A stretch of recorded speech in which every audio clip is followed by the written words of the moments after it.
March 31 സാമ്പത്തിക വർഷം അവസാനിക്കുമ്പോൾ നമ്മുടെ രാജ്യത്തെ തദ്ദേശ സ്വയംഭരണ സ്ഥാപനങ്ങളുടെ സാമ്പത്തിക സ്ഥിതി, നമ്മുടെ തദ്ദേശ സ്വയംഭരണ സ്ഥാപനങ്ങൾക്ക് മുന്നോട്ട് പോകാൻ കഴിയാത്ത വിധമുള്ള പ്രയാസങ്ങളെല്ലാം ജനങ്ങളുടെ മുമ്പിൽ എത്തിക്കുക എന്ന് ലക്ഷ്യം വെച്ചുകൊണ്ടാണ് ആ തീയതി നിശ്ചയിച്ചത്.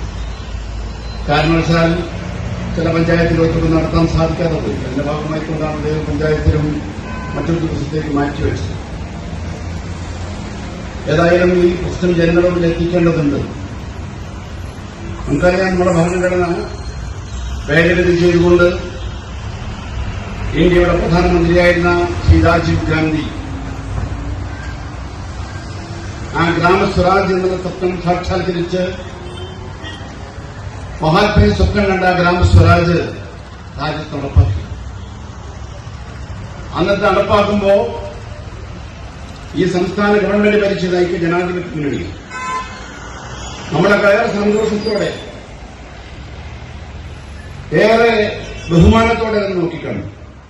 തദ്ദേശ സ്വയംഭരണ സ്ഥാപനങ്ങൾക്കുള്ള ഫണ്ടുകൾ പഞ്ചായത്ത് സമിതികൾ ചർച്ച ചെയ്ത് തീരുമാനമെടുത്ത് നടപ്പാക്കുമ്പോൾ വികസന പദ്ധതികൾക്ക് ആദ്യം കൂടും എന്നുള്ളതിനെ സംബന്ധിച്ചാണ് നമ്മുടെ സന്തോഷം.